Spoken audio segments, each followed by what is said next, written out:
Ele percorreu o Paquistão até a fronteira com o Afeganistão, um lugar um pouco inóspito para você passar as férias.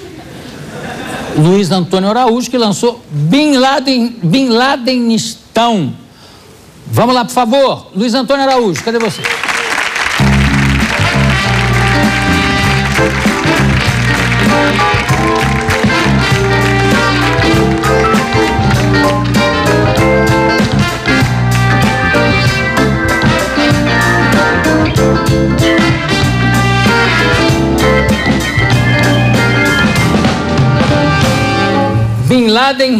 Bin Ladenistão. E é pela Iluminuras, editora? Pela editora Iluminuras. Poxa, mas isso aqui é uma coisa. Imagina passar umas férias nessa região. Você ficou quanto tempo lá? Eu fiquei 29 dias, Jô. Em 2001, eu tive a sorte dos repórteres, minha, não das pessoas que estavam na região, de chegar a Islamabad, a capital do Paquistão, no dia 7 de outubro de 2001, em torno de 13 horas antes do início dos bombardeios dos Estados Unidos ao Paquistão. Não foi combinado, viu, João?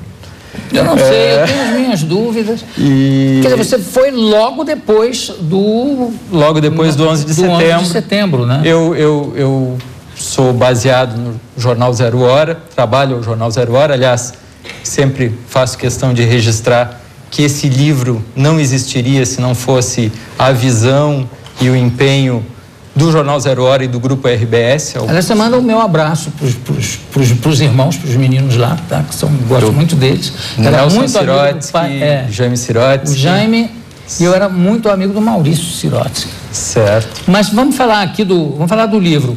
Quando você chegou, qual era o ambiente que estava na capital no momento? No momento em que eu cheguei, se aguardava para a qualquer instante o início da guerra e, portanto, a capital estava conflagrada. Eu imaginava, inclusive, que pudesse haver um golpe, pudesse haver a derrubada do regime do presidente Musharraf. Nos primeiros dias de cobertura, eu me dediquei muito a tentar entender o ambiente político do Paquistão, em que, por um lado, o presidente Musharraf era aliado do governo Bush e contrário ao Talibã, mas, ao mesmo tempo, sofria a pressão tremenda dos partidos religiosos que eram influentes, tinham o poder de colocar pessoas nas ruas naquele momento.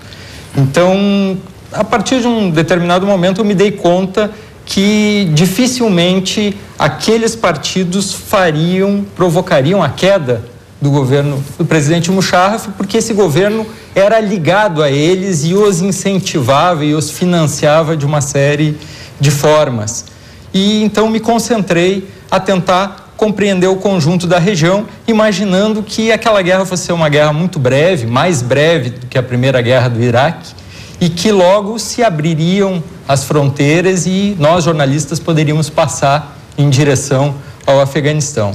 Eu fiquei 29 dias no Paquistão, eu percorri 5 grandes cidades, além de Islamabad eu estive em Rawalpindi, eu estive em Quetta, em Peshawar, a cidade em que foi fundada a Al-Qaeda em 1988 e onde o Bin Laden viveu durante muitos anos, nos anos 80. Eu estive em Karachi, onde foi morto o jornalista americano Daniel Pearl, e isso me deu a possibilidade de descrever um conjunto de situações, de personagens, de forças políticas que eu realmente não teria tido oportunidade se eu não estivesse lá naquele momento. Esse livro, então, o Bin Ladenistão, ele é, na verdade, um conjunto de lugares, um conjunto de regiões em que o Bin Laden é um popstar, ele é uma figura cultuada, ele não é, como para a maioria de nós, um criminoso contra a humanidade, mas ele é sim visto como um bom muçulmano, como um herói, como alguém que fez sempre o que devia fazer. E é um pouco disso que eu falo no meu livro.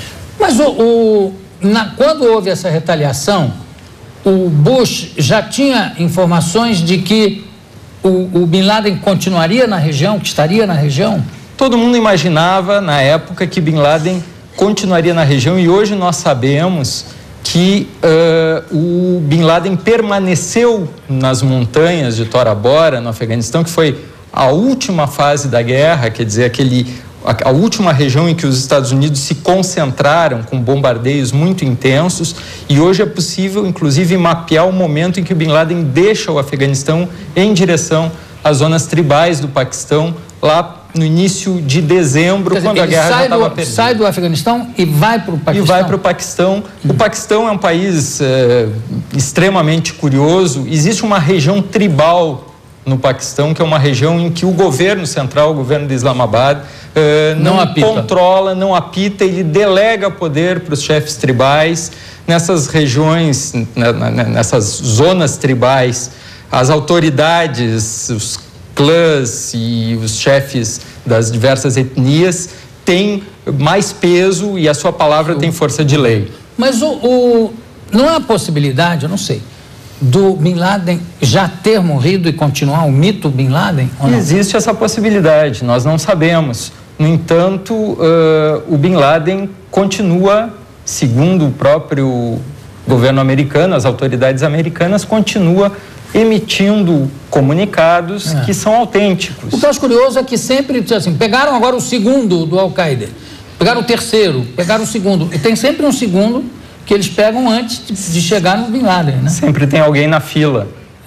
A impressão que a gente tem é que a cúpula da Al-Qaeda continua, de alguma maneira, ativa, embora com uma capacidade de promover algo parecido com o 11 de setembro muito menor do que a que evidentemente tinha nos anos 90.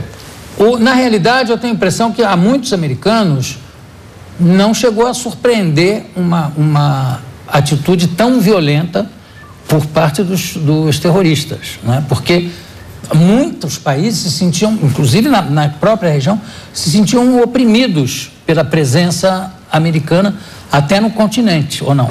Sem dúvida. Eu tive a possibilidade de conversar com muitas pessoas que, em primeiro lugar, quando me olhavam, no momento em que se iniciava a entrevista, eu andava sempre no meu trabalho com uma bandeira do Brasil na lapela e procurava dizer que o Brasil era um país independente, fazia parte do continente americano, mas tinha uma posição independente, que inclusive um país com uma grande população muçulmana, como de fato é. E as pessoas só se tranquilizavam quando viam a bandeira e se certificavam de que eu não era americano.